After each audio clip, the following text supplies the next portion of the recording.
Like moths to a flame, you've thrown caution to the wind for a glimpse into our world. Well, now you're in it. Welcome to Effed Up Stories.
Hello, everybody, and welcome to a new episode of Effed Up Stories. I am your host, Will Pender. And I am your co-host, Ryan Sharp. And tonight we will be doing another user submission. This one sent in, this is his alias, by the way. You've probably seen him in the comments. It's Hugo, fuck yourself. And it sounds a lot like you go fuck yourself, and that's kind of his whole... That's the whole idea. Anyway, his story is really, it's really interesting. Has to do with it when he was younger and he met these guys who had moved to their town from away. And anyway, they had brought some trouble with them with some old silverware and strange stuff that they dug up in one of the guys' yards. And I mean, this involves some pretty crazy stuff. So before we get into that, just a couple things I want to shoot out there. It has been a little while since we've had an episode up, and that is purely because my internet is intermittent, very much so right now. In fact, we're kind of gambling right now to get this episode done, and that's why we haven't started our near-death experience or cryptozoology weeks. We're going to think Shark Week, and that's what we're doing with those two topics. It's going to be 1 week, like 4 or 5 episodes on near-death experiences, and the next one is going to be like 4 or 5 episodes on cryptozoology beasts. We just haven't done it yet because my internet is so unreliable, and I am switching providers, but I'm not going to get that done until August 11th, unfortunately. So we felt best to wait until we can, be dependable with that. So we're gambling trying to get this one out there just so you have something in the meantime. And also, if you have an effed up story on the paranormal, or you have pictures or video, we'd like to get it. You can send that to us at the official site, effedupstories.com. That's EFFEDUPSTORIES.com. Go to the menu, hit submissions, fill out the form, hit submit. We'll get it on the website, and we'll get it into a podcast. And with that having been said, we're going to jump into Hugo's story, which on the website is titled Digging Up Trouble. So this goes back to when Hugo was in middle school, and he had met these guys, Bob and Tony, and they were brothers who were 2 years apart. And, he said they didn't really hang out until they got into high school. And they were all stoners, and they were into, drawing gravestones and crosses on their book covers. And, they listened to Ozzy and, Black Sabbath. And, those two guys had 2 older brothers, and they were named Steve and Dan. And they were also 2 years apart, but they were about 5 years older. And, they had this doom rock band. And so really... I can kind of relate a little bit to these guys. Not that I was super into drugs or anything, but I was into a lot of the heavy rock and metal and that scene. The occasional toke and stuff like that. But anyway, so this was his crew, right? And anyway, they ended up becoming close friends, Hugo and Bob and Tony, and some other guys as well. And once they were, old enough, just like a lot of us in high school, they had cars, and there's usually one person's house that everybody gathers at. Like when I grew up, just about everybody came to my house. And in this guy's case, everybody went to Bob and Tony's house, and that's where they all hung out. And anyway, the first time that Hugo went to their house, he was really creeped out by the fact that they had this creepy suit of armor, like a full suit of armor, in their house, right? And I mean, it was standing in the corner, and it even had a sword, and it was like this medieval knight, full face shield, helmet. And he said it was really creepy, I mean, this thing was complete from head to toe, and it was just a strange thing to find in somebody's house. And they told him that this statue would sometimes change its pose all on its own. And so he probed them, for half an hour to find out, what's the story behind this, movie, this possessed statue of armor. And so they gave him the backstory. And this is what they told him. They had used to live, this is Bob and Tony, they used to live in New Jersey, and this was in the 70s. And basically, they were in their backyard, and they were digging for some reason. Hugo said he didn't really remember why. Maybe they were putting in a fence or something. But anyway, as they were digging in the backyard, they started to find these burnt bricks and antique silverware. And they were really curious about why this would be in their, buried in their yard. So they ended up going to the county records in search of information. And what they found out was that the bricks and the silverware came from an old slaves' quarters that used to be on the property before, their place, right? And apparently, this old slaves' quarters burned down one night while the slaves were locked inside, and they all burned to death. And after this discovery, basically strange things started to happen to them.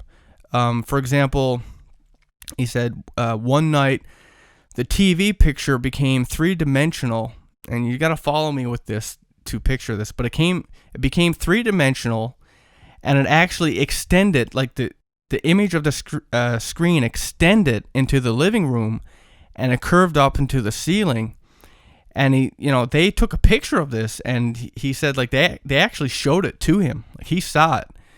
And he said it was a typical early 70s living room with a box TV. He said Walter Cronkite's face was on the screen in the news, and the picture looked like a transparent deck of cards or a row of dominoes, with each being the same picture spaced apart by an inch, maybe less, coming out of the TV and curving up before disappearing into the ceiling. And I want to just note on that for a second. If you've ever taken like a video camera that was plugged into your TV, so you have a live feed, and you point that camera at your TV, you'll actually see it's like this infinite loop where you see like a screen within a screen within a screen within a screen. It just goes on.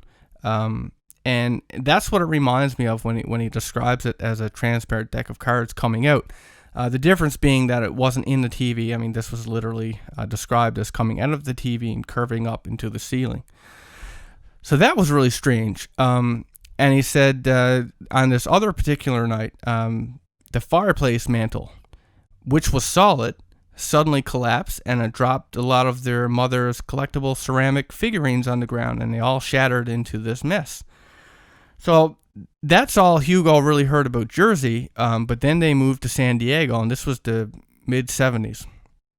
And as soon as they moved into their new built house in San Diego, more stuff started to happen. Like they said, there's one particular night, they had this tawny dog, and he began to furiously barking at the chandelier in the entranceway. And, this entranceway was only separated from the living room by a railing. And he said that they watched as the chandelier suddenly dropped and shattered on the ground right next to the dog. It literally almost killed the dog. And then they told him about what he calls the Tom Clammett event.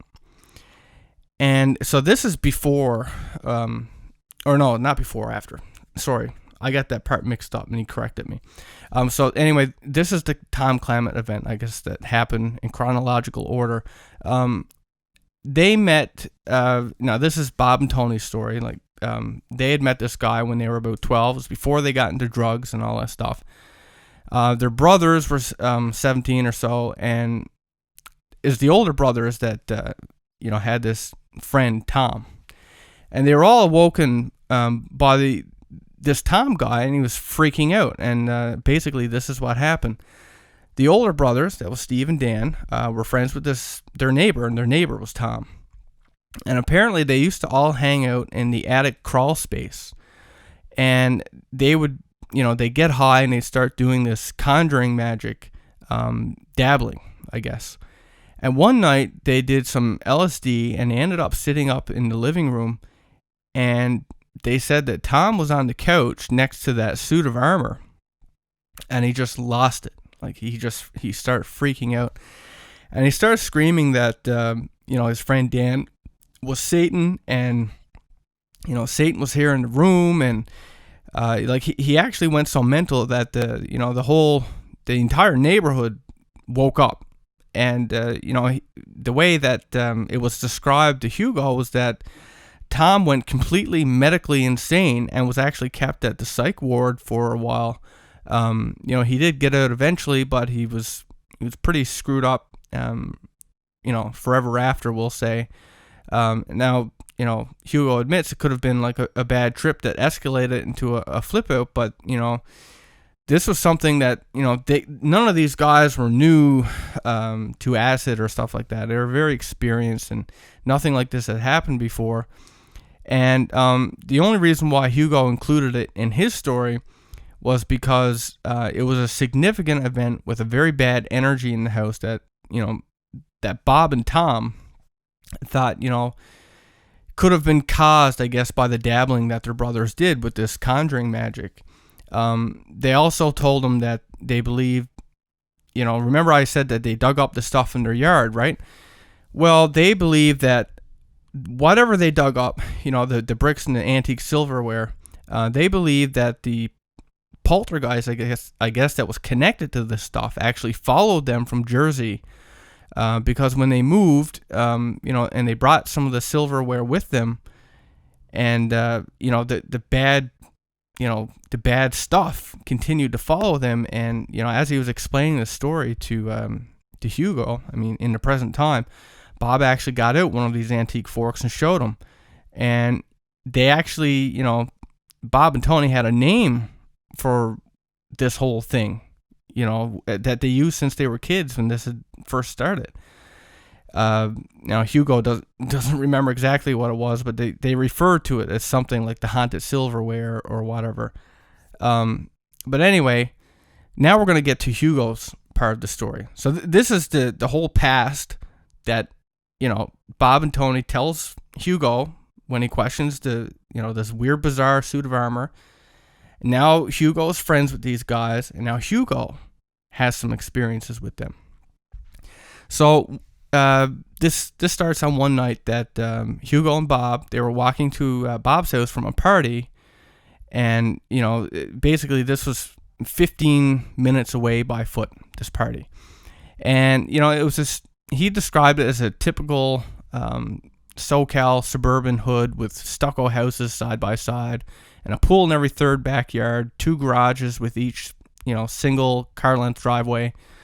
He said his house had no lawn but rocks and bonsai plants and etc., with lampposts about 4 feet in the middle of what would be the front yard. Now this is Bob's house, right? And he said nobody was at his house at the time that they, and they knew that. It was very dark, and when they approached his driveway, that lamppost that was in the middle of his front yard, he said it flashed on and on several times quickly. And he said they looked at each other, and Hugo said he's not going in there. And he said they got that really effed up feeling. And Bob said he pleaded with him, come on, go in with me. I don't want to go in alone. And then Bob just yells out, "Holy shit!" And he started running very quickly. And so Hugo didn't even know what he was running for at the time, but he ran too, like you would, because obviously something's going on. And he said that they ran to the end of the block, and Bob told him that he saw something pull the curtain back in the living room, and it was the window next to the suit of armor. And so Hugo, he decided that they both decided that they had to go back there eventually anyway. So what they did is they went to that party, and they got a couple of their friends to come back with them. And, when they went in this time, nothing really seemed strange. Like, nothing was out of the ordinary. But, Bob did kind of, go on and say that the lamppost did act up sometimes, but, the curtain thing was a different story. And, he believed that whatever happened was the work of some kind of poltergeist. And anyway, several times when they were at Bob's house and, they were tripping on LSD, they would see this, and again, like this happened several times, they would see this little green bipedal shadow form at the end of his hallway. And, they compared what they saw, and they had to accept that it was probably a ghost entity or something. Like, that's the conclusion that they came to. And on this other time, several of his friends were standing in a group talking just outside Tony's bedroom door, while Tony was getting ready to, or they were getting ready to come to Hugo's house and get him. And Tony had this chest of drawers about 3 feet tall next to his bed, and on it he had one of those fake grain or wood grain Radio Shack strobe lights with a plastic skull and a working jaw, and it had a bandana on. And anyway, Tony, he used to smoke these cigarettes, Marlboro Reds, and every time he opened a pack, he would put the first cigarette in the skull's teeth, and that would be the last cigarette that he smoked from that pack, and so on. It was like his little ritual that he did. And anyway, they were all standing there while Tony's getting ready, and Tony's about to pull his door shut when he said that the skull and with the strobe light, they just both flew into the wall and landed on the floor, and the skull came to a stop, facing the group with its mouth agape, and the strobe light landed next to it and started flashing right into the skull's face. And it was just they all took it as something strange. Tony had to go pick all that shit up, but they were all freaked out about it. And there was one other thing that happened, a major thing that happened to Bob. I think this might be my favorite thing. So this was, we're going to describe Bob's room, because this is where it happened. In Bob's room, he had he was wall-to-wall posters, from Beer of the World to Iron Maiden, Purgatory. He also had, maybe 100 little figurines of different sizes and as sources on his chest of drawers, which was about 2 feet high, maybe 4 feet long. So it was a decorated room. You got posters everywhere. You got these little, figures of different things, probably monsters, I'm assuming. And he said his room was the room that had the attic crawl space next to it, that his older brothers, if you remember from earlier, the older brothers used to do this conjure magic. That's where that Tom guy freaked out. So, Bob's room was right next to that. And anyway, sometimes these guys used to go in there and they'd, have a smoke themselves. And they'd go in through this. Anyway, I'm not going to go through that. But anyway, this room that Bob had was right next to that. And he did mushrooms one night. And he said, as he was lying in his bed trying to go to sleep, and this is important to remember, Hugo said that they did very heavy doses of LSD together.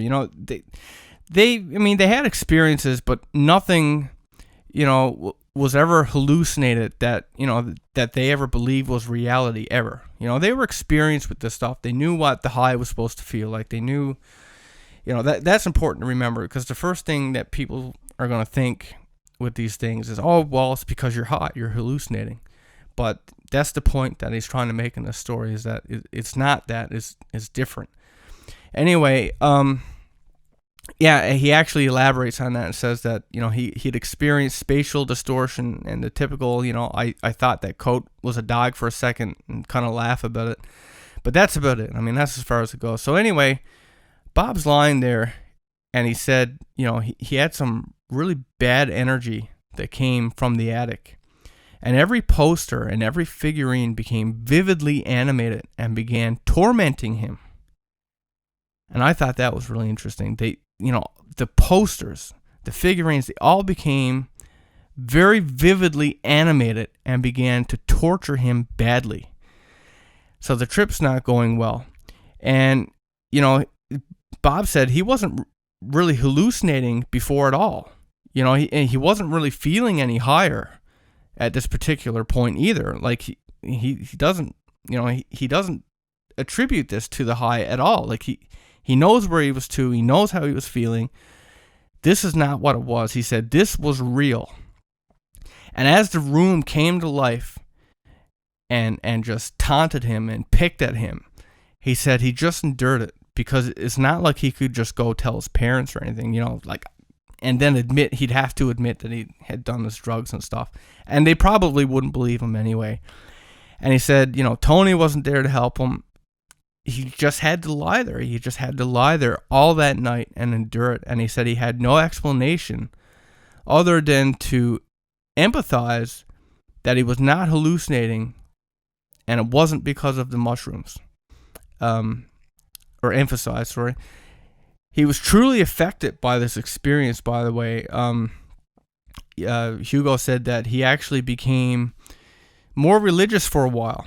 He said he didn't really go to church or anything like that, but he just started to check in on his maker, that kind of thing. He had this go to the good kind of reaction from it. And there was one other little side note that Hugo had on there, where he said that their mother was a Spanish Catholic, and she was very devout. And apparently she had a Virgin Mary figurine on her desk, and this figure would actually move around. He doesn't know if she ever saw it move, but the brothers had confirmed to him that that was the case. So that is Hugo's story. I mean, Ryan, what's your thoughts on that? Well, it's a very interesting litany of events. Here we have some very seemingly poltergeist-like activity with, the chandelier and the skull, the strobe, and even to the suit of armor. The links with what we could most definitely consider, angry spirits, if there were spirits of slaves. I do think that they wouldn't necessarily be at rest, and if they were somehow connected to all this. I mean, there's really a hodgepodge, I guess, of things all connected up here. You got guys doing mind-altering substances and performing summoning rituals or conjuring rituals, possibly in the presence of haunted objects, just a whole lot of things all mixed up together. I guess the first thing to really address would be the hallucinogens. Now, I know immediately everybody's thought on the mushrooms and the LSD is going to be, the story, just throw it right out the window, because obviously it was all just a hallucination. Everything can be attributed to the fact that they were doing what people consider mind-altering drugs or hallucinogenics. And I mean, unless you've done these things yourself, I don't think you're really qualified to outright dismiss it. Because I mean, I could tell you from experience that LSD and mushrooms, they don't, like he explained, where you'd look at something for a second, a coat that was like hanging on the arm of a chair, and you'd be like, Jesus, how did a dog get in here? And you realize that it was just a brown jacket. For a moment, you thought it was a dog. Or you're looking at a pattern on the wallpaper. The pattern seems to be, crawling or moving or waving a little bit. I mean, that's really the extent of a hallucination when you're on acid or mushrooms. When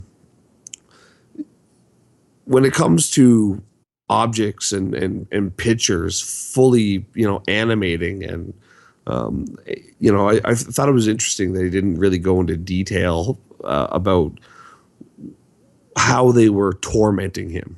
There was a lot of detail about a lot of different things, but not a lot of detail on the whole tormenting aspect. And I guess, after reading the story and then, listening to you tell it again there and kind of just absorbing and thinking about it, I guess I've kind of come to, or I'm kind of the mind that we have a perfect storm of events, and so we have these objects that may or may not have some connection to restless spirits. So right there, you already have you're already introducing a wild card into your home, into this situation. Now, I really do believe that hallucinogenic substances, they can alter perception in a way that doesn't necessarily make you see falsehood. That in some cases, it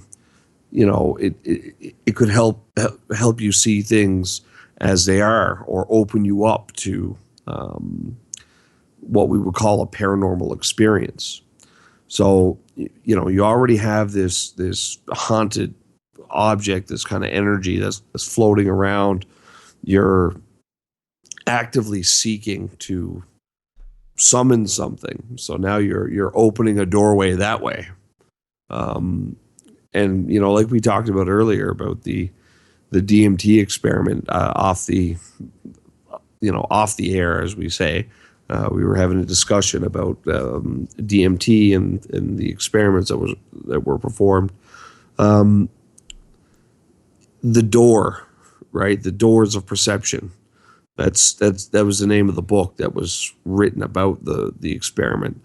And I really do feel that hallucinogenic substances in certain situations can be used like that. It opening a door into the mind.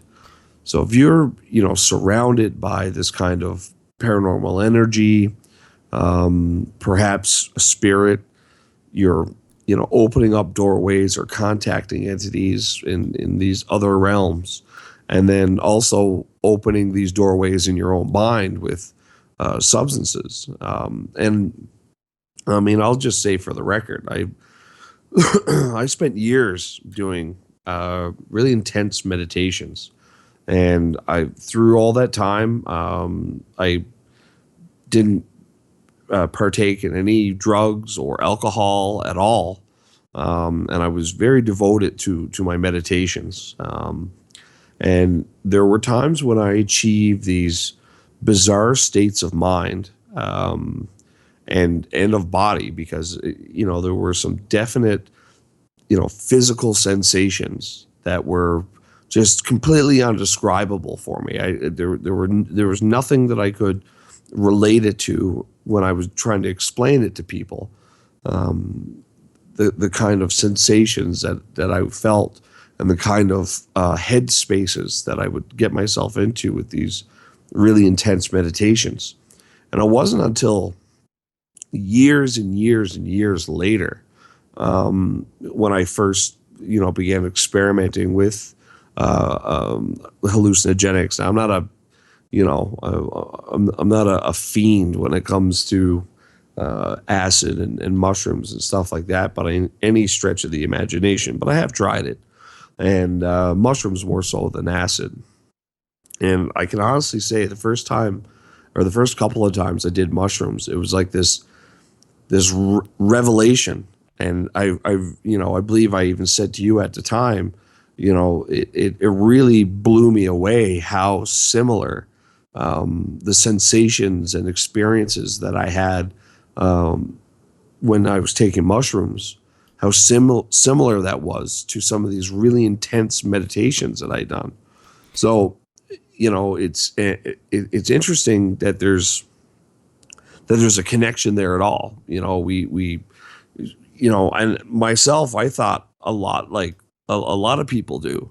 Well, these things are just, they just mess up your mind and cause your brain to short circuit. And but if that's the case, how was it that that I was able to achieve the same kind of head spaces and the same kind of sensations and experiences meditating as I did just by taking a handful of mushrooms that some we picked off the ground. Well, I didn't pick them personally, but Well, that somebody picked off the ground. It's almost like you can spend years attempting to achieve these states, or you can just take a handful of these and rock and roll for a couple of hours. You know, so and I'll just state for the record, when it comes to hallucinogenics, there's two very important rules that you should always follow, other than being absolutely fucking certain about your supply. But it's set and setting, right? Those are the hallucinogen two commandments, right? It's set and setting. Your mindset going into the experience and the setting that you put yourself in. I would never take any kind of hallucinogenic and go to the mall or, go and watch a violent, scary movie or something. That's just asking for a bad time, asking for a bad trip. It's one of these things that, especially mushrooms, you want to do that like out in nature, next to a stream or in a forest or something like that. And the kind of connection that you feel with these things it's undescribable. These kinds of experiences, it's a lot like a dream in terms of you come back and you have this profound dream and you're trying to explain it to somebody and they're looking at you with this weird look on their face and you're just almost lost in the profoundness of the feelings that are still lingering. But as your day goes on, you find it more and more difficult to articulate what you experienced, and then by the next day or later that evening, it's gone altogether. You just lose it. And that's a lot like these experiences with hallucinogens. So I think, in this case, there's a very specific kind of mood, a setting that they've created for themselves with the summoning rituals and the quote unquote haunted objects. plus they were into they were into metal, and I love metal. I'm just saying that all the artwork and the atmosphere for metal is, let's face it, a lot of it is death, dying, it's hell, it's skulls, it's crossbones, it's yes, and if that's the world that you're living in, then it's setting up a very specific mood and a very specific atmosphere. We're talking about atmosphere here. I don't know if my mic is picking it up, but we got a wicked thunderstorm rolling back in here again now. Yeah, I'm a little bit envious. Our thunderstorms are like 2 cracks of thunder, and that's it. There's nothing to watch. There's nothing.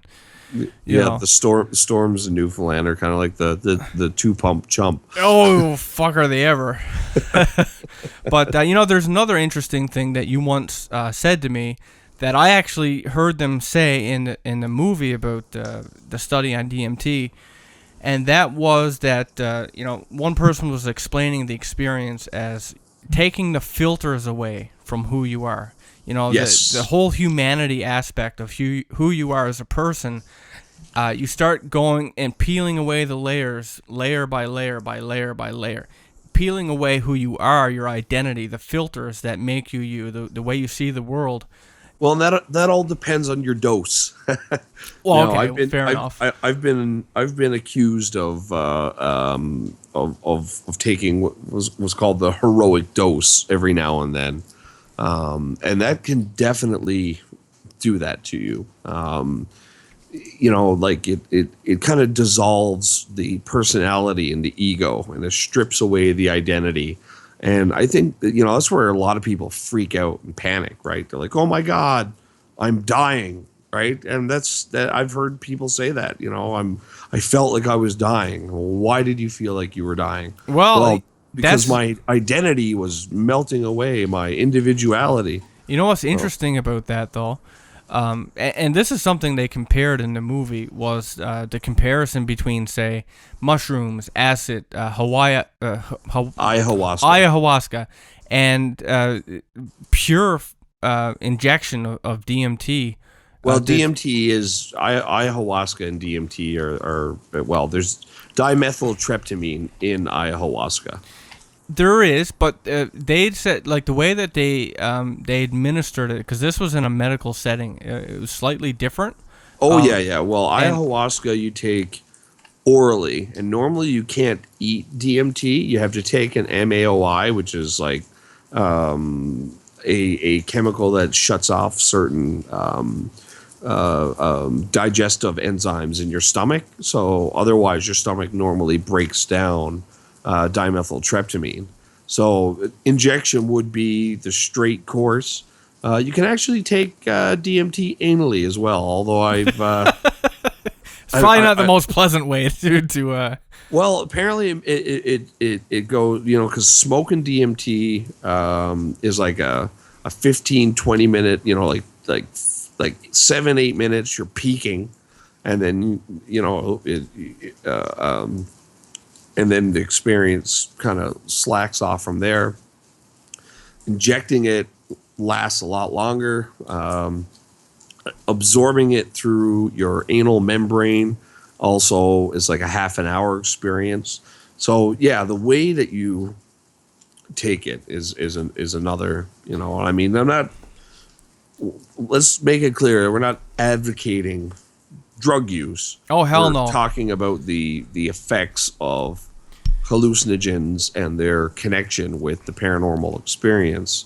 Well, the thing I wanted to point out was that they made a distinction. Like, some of these guys that were on the for the trial, they were very experienced. They've done everything dozens, hundreds of times, and when they had this straight injection, they said it was a whole different level, and they also said that the comparisons between that experience and near-death experiences were very similar. Like, some people saw angels, they saw, and I mean, the fact is when you die, your brain releases DMT, right? Well, now, and that's another thing, that's often said, but I don't know if it's ever been conclusively proven that it's with the DMT thing. Now, there's also some indication that DMT is released during REM sleep. Oh, well, Small amounts of DMT are released into the brain during REM sleep, and we start to look at this, and of course, dimethyltryptamine is sometimes referred to as the spirit molecule. And I mean, it's created in damn near everything. I mean, I know these guys, it's not part of the story in terms of these guys weren't banging DMT, but DMT is like the purest, strongest hallucinogen that man is aware of, or at least that I'm aware of, and I guess you could say it's also like the purest experience, because another thing that they found was that the higher the dose, the more spiritual the experience, the more intense and profound the experience. However, the higher the dose, the less of the experience the person was able to recount. They would just stammer or something like it was amazing. It Yeah. was like God, like you can't, and I understand that. Like I really do, because I've been in a similar situation with just meditating. It was amazing. It was like nothing else I've ever experienced, and I can't process, or I can't get it across to you in a way where it is as meaningful to you as it is, or as the experience was to me. And I think that's the problem with a lot of these studies. I mean, there's not a lot of understanding what a hallucinogen is, or sometimes they're referred to as entheogens. Um, you know, there, there, there, there's a lot of disagreement about the actual effect that it has. I mean, psilocybin, which is the active ingredient in magic mushrooms, or psilocybin cubensi mushrooms, actually increases visual acuity. A small amount of psilocybin cubensi mushroom actually makes your vision sharper to a measurable degree. There's actually a significant percentage that it does that. So I mean, there's right there, right there. This is a scientifically proven fact that it has a direct impact on your and in this case a positive impact on your perception, your ability to visually perceive objects. And there's a famous experiment with two parallel lines that begin to diverge from one another at like a fraction of a degree at some point, and then by the time you get to the end of it, they've diverged over an inch, but it's so gradual that it's very difficult for people to identify where, at what point these lines are beginning to diverge. And anybody taking small amounts of psilocybin can identify that point a lot sooner than somebody who isn't on psilocybin. So there isn't even a lot of consensus on what a hallucination is, right? I mean, we know that there's crazy people that hallucinate. They have auditory hallucinations, of visual hallucinations, and aromatic ones. And some of them think they're sitting there eating a sandwich, and they're not. But they can taste a sandwich, and it feels like a sandwich, and it smells like a sandwich, right? And then there's and that's somebody we just say, well, his fucking brain is broken. And then there's somebody else who eats a little plant, and he has very minor visual hallucinations. I mean, I've done a lot of mushrooms, and I've never seen purple elephants and all this crazy shit you see in the movies. That's just straight up not true. That's just media or entertainment, using it for entertainment purposes. So anybody basing their knowledge of these things, to throw this story out, throw the baby out with the bathwater kind of thing, just because these guys were taking some mushrooms or doing some acid, it's that's not fair. Well, I think that it doesn't illegitimize their experience. I think that that's the point, right? Like, and I'm glad that's the angle that you came with it, and I'm glad that that's something that was discussed.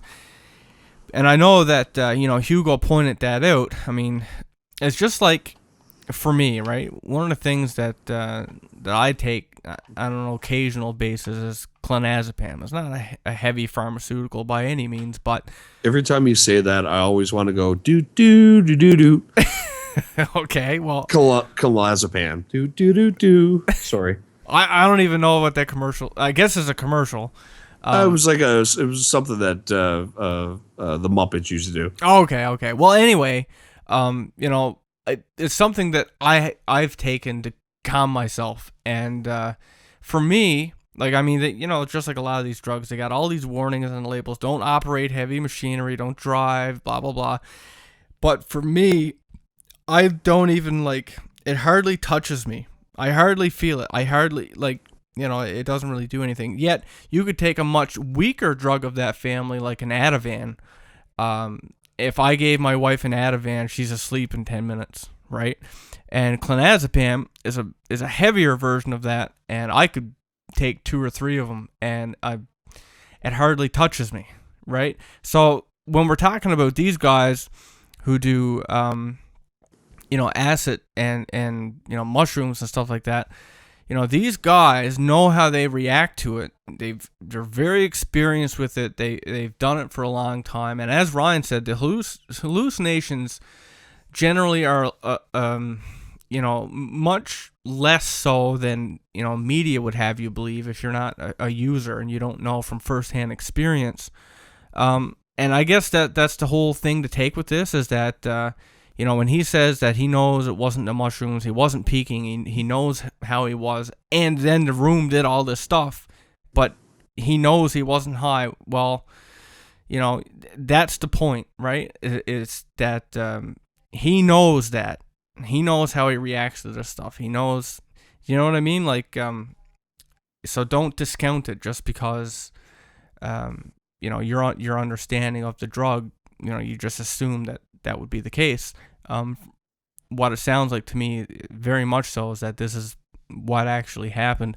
And as for the suit of armor and all that stuff, they're not high 24/7, so a lot of the stuff that they experienced probably was while they were sober, right? Noticing that the statue had changed positions, and when the thing fell, when the chandelier fell and almost killed the dog. And I believe he said that was pre-stoner days, before they even got into that. So, they knowed it. Before they even got into the drugs. They knew as soon as they dug up those bricks and antique silverware, that's when the stuff began to start happening, and it followed them throughout their whole life, and it just continued even when they got into the drugs. So yeah, that's Hugo's story. I hope you guys enjoyed it. I particularly enjoyed the visualizing the room coming to life with the Iron Maiden poster coming out of the wall and the figurines coming up and taunting him. And it must have been scary as hell for him, but I enjoyed visualizing it. I picture the room going all red, right, and all these little demonic figurines saying the nastiest stuff, and him curled up on his bed, and with Eddie, is that what his name was? The mascot for Iron Maiden, Eddie. Oh, I don't know what his name is. I know what he looks like. I used to draw him on pictures when I was younger. Yeah, I don't think I want that guy crawling out of off a fucking poster, all the Grudge style, crawling across the room towards me with his little demon eyes and skull face. You're all skin and bones. Can I offer you a sandwich? Yeah. But anyway, that's Hugo's story. We are going to be covering the. We got crazy stories. I'm telling you, with the near-death experiences and with the crypt zoology stuff, it's there. It's ready to be done. It's just my internet. So, hopefully we'll be getting them soon. I'm supposed to be hooked up to my new ISP on the 11th. So when we do get them out, though, keep your eyes out, because there's some really fantastic stories there. You guys are going to eat it up. And if you have, if you have an effed up story of your own, you can submit that to us at effedupstories.com. That's EFFEDUPSTORIES.com. We'll get it on the website, and we'll get it in a podcast. And with that said, I hope you enjoyed the show. I will catch you next time. Thank you so much for listening, everybody. Have a great night.